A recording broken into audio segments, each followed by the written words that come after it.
dance with us. The moon is round and yellow on Brigand's Bog. Come, come.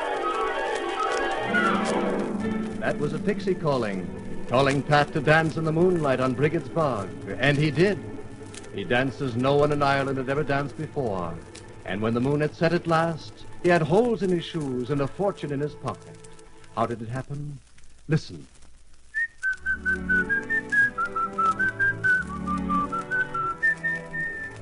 That's Pat. He's been in town to market, and now it's late, almost dark as he hurries home.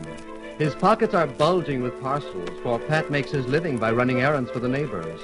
And as he skips down the road, he repeats his errands again to make sure he's forgotten nothing.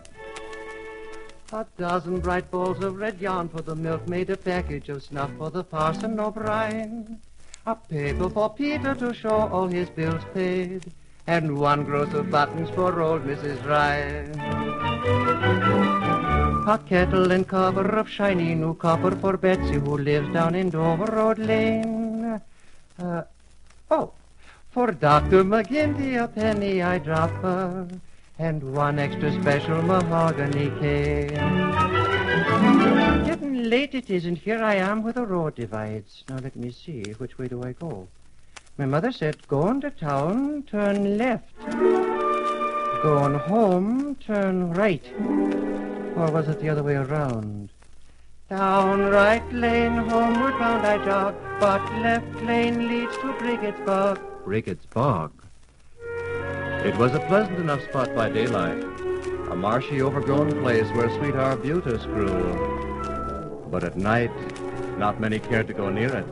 They said the fairies danced there by moonlight and would cast a spell over anyone who watched them. Pat didn't want to go to Brigand's Bog. I know. It's the right-hand turn, of course.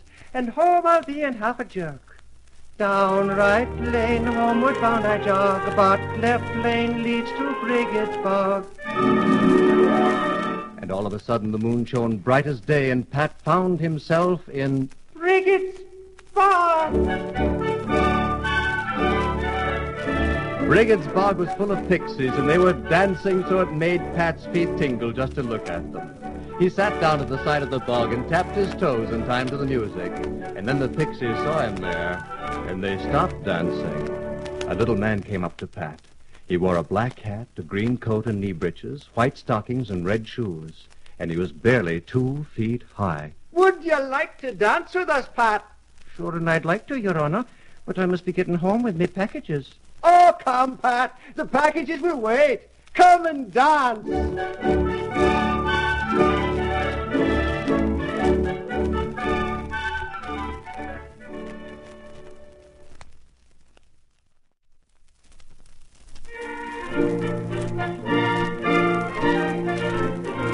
The music began, and Pat could no longer say no. Up on his feet and into the dance. Stamp your feet, then kick your heels, high a-whirling and twirling we go. Stretch your arms and legs, then apply, there's magic around us, you know. Down, up, down we float, and then we jump up, kick up. Let us show the pixies we can touch the sky high to shake down a shower of stars. Dance, dance, dance, dance, whee! At first, Pat's feet felt like feathers for lightness, and he could have gone on forever. But at last he grew tired and would have liked to stop, but the pixies would not let him. And so they danced on and on through the night, till he had danced every bit of leather off the soles of his shoes, and his feet hurt so he could hardly stand. Oh, me poor shoes. There's nothing left of them. The pixie reached up and patted him on the shoulder. Don't break your heart about it, Pat. I'll lend you my own shoes till morning. Pat looked at the pixie's feet. Why, they were no bigger than a baby's. Those shoes would never fit him. But he did not wish to seem rude, so he only said, If Your Honor will be good enough to put them on for me, maybe I'll not spoil the shape. The pixie took off his red shoes and put them on Pat's feet, and they fit as though they were made for him. What's more, when he had them on, all the soreness left his feet like magic. Why, these are wondrous shoes.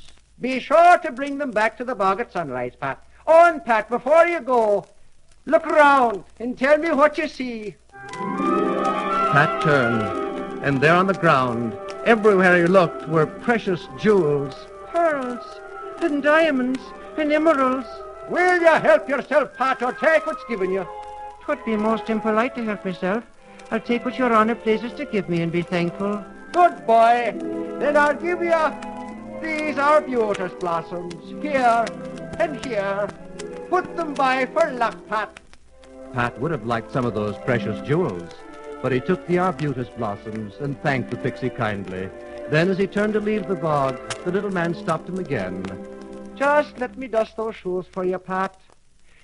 Airy shoes upon your feet, red and bright and fine and fleet. Swiftly homeward now you go, when the dust away I blow. Pat lifted each foot in turn, and the ferryman breathed on the red shoes and dusted them with the tail of his coat.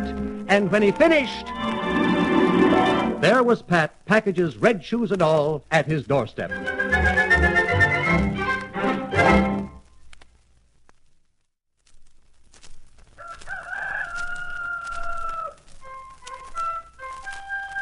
When Pat heard the rooster crow in the morning, he hurried back to Brigit's Bog with the Pixies' red shoes. The little man was waiting for him.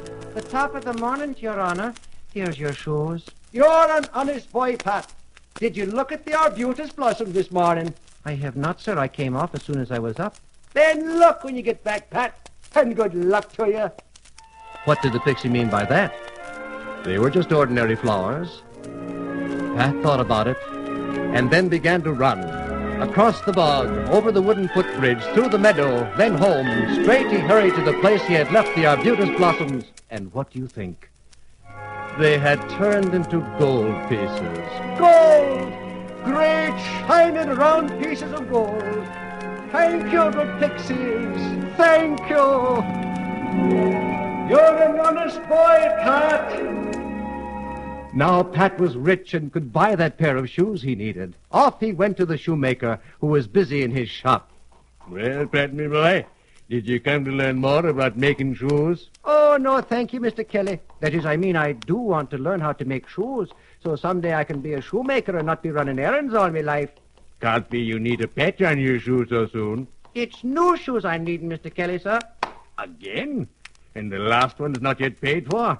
I know. But I have money to pay. See? Gold. One piece will pay for both pairs and to spare. Pat, have you been stealing? Steal it, I did not. The Pixies gave it to me.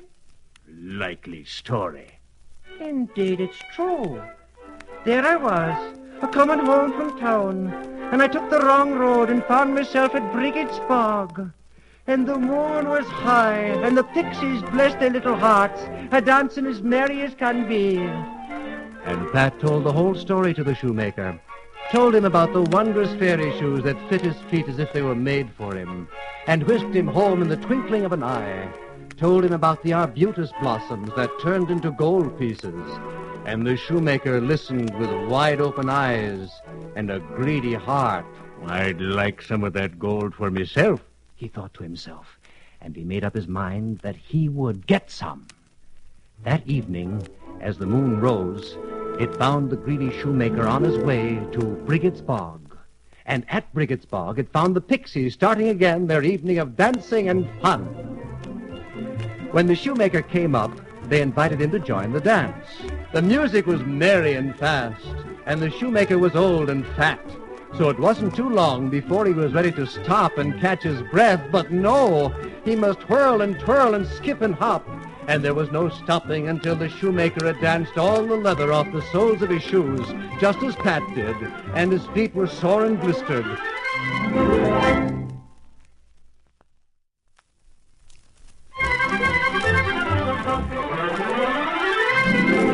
When the music stopped, the weary shoemaker threw himself down at the edge of the bog.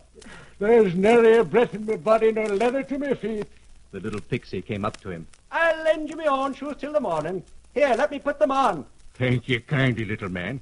That is better. Be sure to bring them back in the morning. That I will. And now, before you go, look about you. Will you help yourself or take what's given you? I'll help myself, if you please. And the greedy shoemaker drove his hands into the bushes and filled his pockets with pearls and precious jewels. The pixie dusted his shoes with the tail of his coat, and in a twinkling, he was home and in his own bed. First thing in the morning, the shoemaker went to look at the jewels he had brought home from Brigit's bog. But what was this? Not a stone in the lot was more precious than roadside pebbles. Do me eyes deceive me?